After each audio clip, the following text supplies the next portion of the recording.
Good morning. आज हम पढ़ेंगे standard 4 English medium subject Gujarati निकालो पेज नंबर 65 चैप्टर 5 खीणમાં તારા સાપુતારા। હવે એમાં અહીંયા એવું આપેલું છે કે એક શબ્દમાં ભૂલ છે, સુધારીને લખો। તો અહીંયા પહેલું વાક્ય આપેલું છે, અમે શાળામાંથી સાપુતારાનો પ્રવાસ ગોઠવ્યો। તો એ ગોઠવ્યો એમાં ભૂલ છે, તો જો સુધારીને લખ્યું છે કે અમે શાળામાંથી સાપુતારાનો પ્રવાસ ગોઠવ્યો। સમજણ પડી? અમે શાળામાંથી સાપુતારાનો પ્રવાસ ગોઠવ્યો, તો એમાં મિસ્ટેક છે ગોઠવ્યોમાં, તો સુધારીને લખ્યું અમે શાળામાંથી સાપુતારાનો પ્રવાસ ગોઠવ્યો। તો અત્યારે તમારે આ સેન્ટેન્સ જે લખાવો એ બુકમાં લખી લેવાના છે। ચલો સેકન્ડ સેન્ટેન્સ છે, ગામમાં બધે પ્રવાસીઓની વસતી જોવા મળી।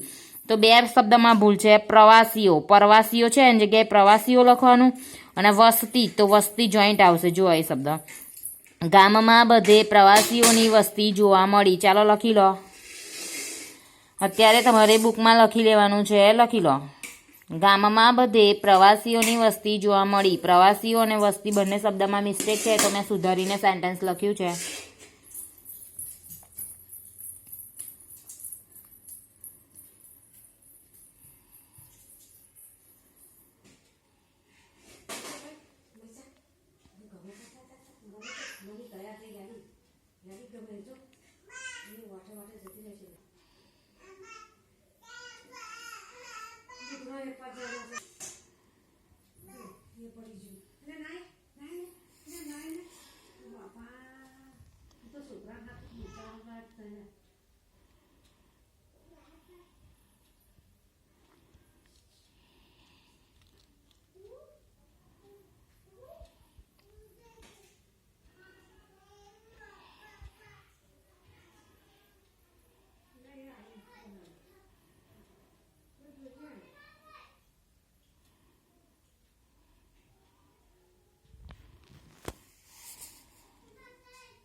ચલો લખાઈ ગયું। હવે થર્ડ સેન્ટેન્સ છે, વઘઈથી બસમાં બેસી અમે આહવા તરફ જવા નીકળ્યા।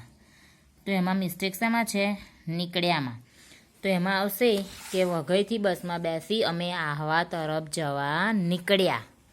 નીકળ્યા શબ્દમાં મિસ્ટેક છે, તો મેં સુધારીને લખ્યું છે, તો તમે લખી લો। ચલો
લખ્યું। ચલો પછી ફોર સેન્ટેન્સ છે, ડાંગ જિલ્લાનું મુખ્ય મથક આહવા છે તો થશે ડાંગ જિલ્લાનું મુખ્ય મથક આહવા છે.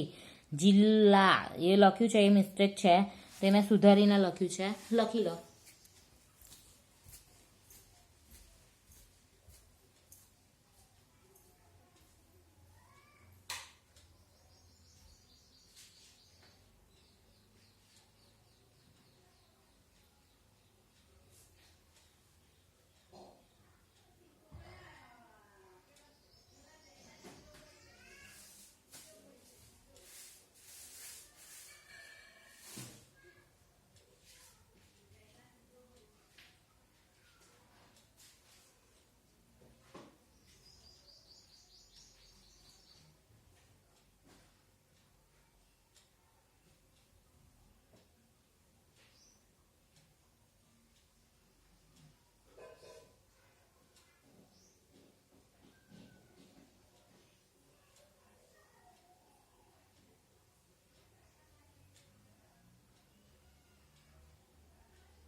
ચલો લખ્યું. પછી છે 5 સેન્ટેન્સ. સાપુતારા જવાનો રસતો સાપ ચાલે એવો જ વાંકો ચૂકો હતો. તો એ રસતો લખ્યું છે, એમાં મિસ્ટેક છે, રસ્તો આવશે. તો લખો સાપુતારા જવાનો રસ્તો સાપ ચાલે એવો જ વાંકો ચૂકો હતો.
ચલો લખ્યું. પછી છઠ્ઠું સેન્ટેન્સ છે, બોલાયેલા શબ્દનો પડઘો સાંભળવાની ખૂબ મજા પડે છે. તો એમાં શબ્દ, જો બોલાયેલા શબ્દ છે, તેમાં આવશે શબ્દ. એ શબ્દમાં મિસ્ટેક છે તો એ સુધારવાનું છે. બોલાયેલા શબ્દનો પડઘો સાંભળવાની ખૂબ મજા પડે છે. શબ્દમાં મિસ્ટેક છે એ સુધારીને લખી લો.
ચલો લખાઈ ગયું. તો આજનું તમારું હોમવર્ક છે. આ 6 સેન્ટેન્સ નોટબુકમાં લખવાના છે. Thank you.